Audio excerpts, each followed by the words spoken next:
Hello there, lovely people. It's Alex from Nintendo Life here, and today it's time for us to review Star Wars Jedi Knight 2 Jedi Outcast on the Nintendo Switch. This review was originally written by the ever-wonderful PJ O'Reilly and has been adapted for video by me. But anyway, that's more than enough waffling. Let's dive right into things.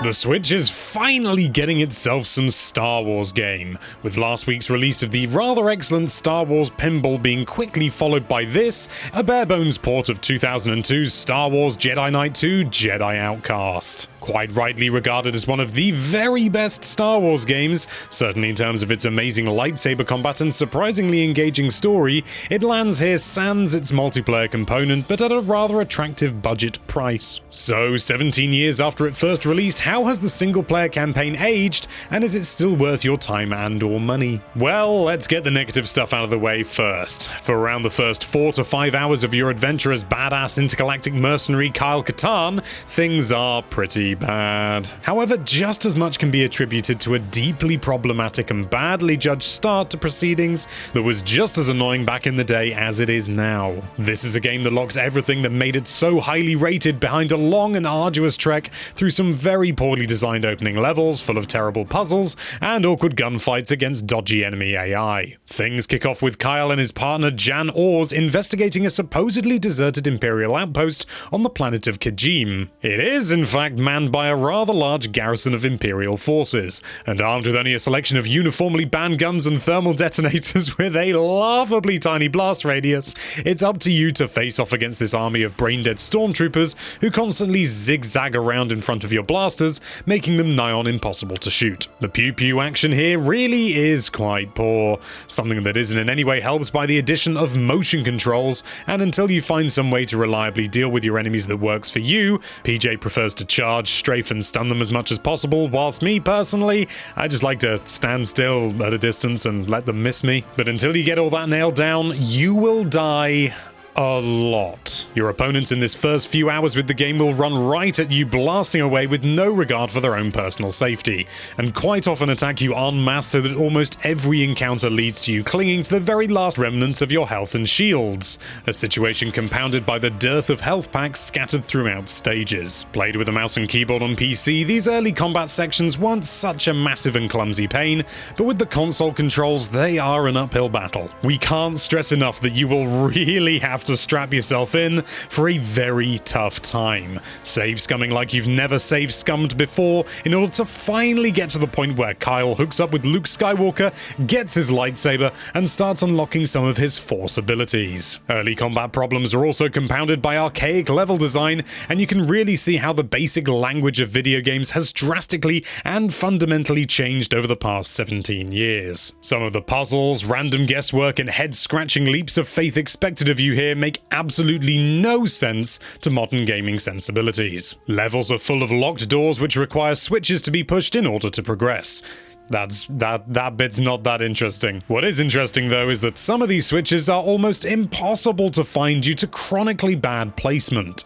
This is only made worse by pretty terrible textures on computer consoles and walls that make finding the point you're meant to push a switch difficult to see or easy to miss. Seriously, we challenge you to not use a walkthrough guide at some point in the first half of the game, thanks to the fact that the solutions to many of its dreadful puzzles require you to awkwardly jump around pieces of background scenery in order to climb up into some little vent that you would never be expected to access in a modern video game. There are also some really rubbish jumping and climbing puzzles to navigate, which will make you consider pulling the Joy-Con off your controller and binning them for the sake of your sanity.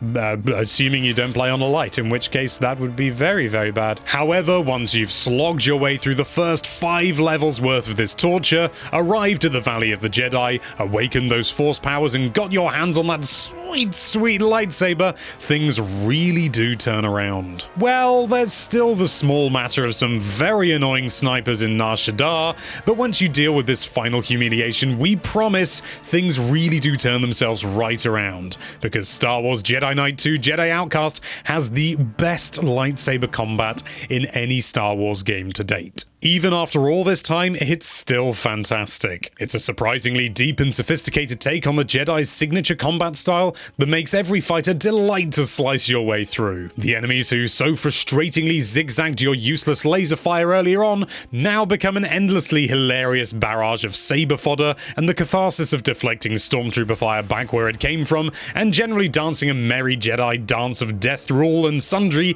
is very, very real. Besides making absolute fools of the lowly stormtroopers, there are also some fantastically fun duels to be had with other force-wielding enemies, and a couple of standout lightsaber battles that put all of your hard-earned Jedi skills to the test. Combining your lightsaber and ever-expanding array of force powers to take on Imperial forces is endlessly engaging stuff. Force-pulling guns out of stormtroopers' hands, using force push to fling folk around the screen and off ledges, force-speeding your way into bunches of enemies and throwing your lightsaber so that it flies away, does some death and then returns to your hand is all as entertaining as it sounds. In fact, we'd even go so far as to say that modern attempts such as The Force Unleashed and its sequel can't really hold a lightsaber to what's on offer here. Aside from the combat, there's also a surprisingly decent story that picks up 8 years after the events of Return of the Jedi and builds on the foundation laid by the previous game in the series, 1998's Mysteries of the Sith. It's well-written stuff that'll keep you engaged right to the end,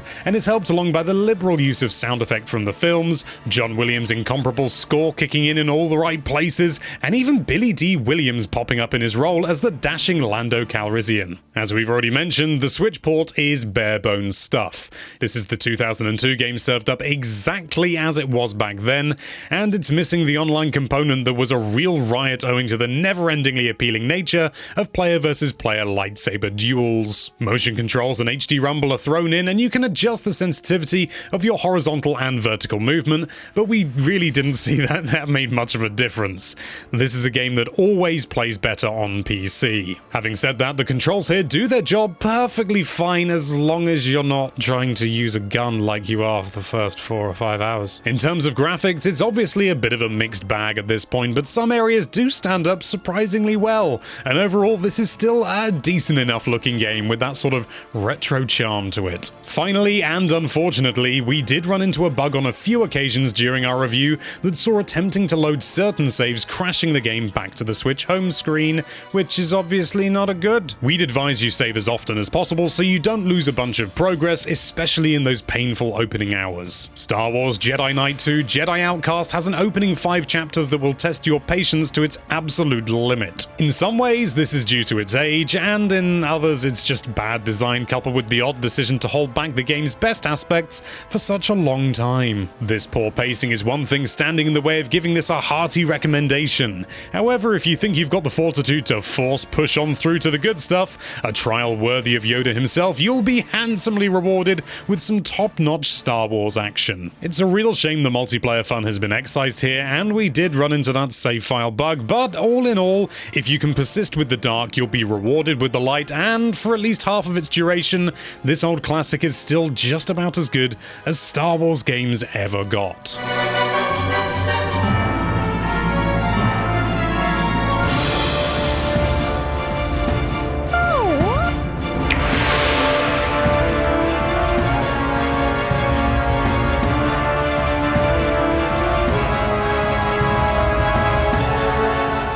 Crumbs and blimey, it's time for Alex's personal thoughts to add as a little addendum, because I do that now, and it's kind of fun. So yeah, I must admit, when I first started playing through this game for the video review, obviously I didn't review this myself, as I said at the start, I'll be honest, I really started to lose my patience and thought, is this really all the game is gonna be?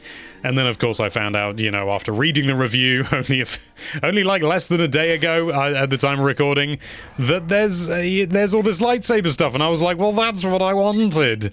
And I thought, well, I'm just gonna have to push through, and it took me bloody ages, and it is so infuriating. The opening levels, I really can't stress just how unenjoyable they are. You just feel like you keep running into really stupid things like lifts occasionally crushing you, or like just enemies shooting, and sometimes they're accurate and sometimes they're not, sometimes they're moving, sometimes they're not, and it just seems really inconsistent. There's no health anywhere. Basically, it is a massive pain in the ass, to the point that I actually had to drop the difficulty down because I was just getting too annoyed, and I thought maybe if I drop it down I'll have a better time, and I think it was a bit better, but it's still not good. However, when you get onto the lightsaber bits, it's honestly, it's a different game. It is a totally different game. I cannot believe that they did the first half and then they were like, okay, that's good. Now let's do the stuff that everyone obviously wants to do. I think one of the biggest issues with the shooting is the fact that the guns, because they're sort of lasers, I suppose they're blasters, aren't they? They're not hit scan, which means that there's a delay between you pulling the trigger and it reaching the opponent, which wouldn't be an issue if the hitboxes weren't so horribly mean, and the aiming, there's no aim assist or anything like that, so using it on, on a controller, it's just not a good time. And to be honest, the amount of time I had to spend to get to the lightsaber stuff, I'm really not sure it's worth it. Honestly, I mean, I even tried plugging in a keyboard to see if I could get the console to come up. Sadly, I couldn't, but there is some keyboard input still works for some reason, and I have no idea why. But yeah, I mean, basically what the review said, if you can put up with 4 or 5 hours of horribleness, you will end up with a good game, and it's a damn good game. I haven't got as far as I would like because I just ran out of time and patience, but even so, yeah, when I got the lightsaber, that's when things started to get a good. So take that into consideration and make the judgment yourself. But yeah, also, where's the multiplayer?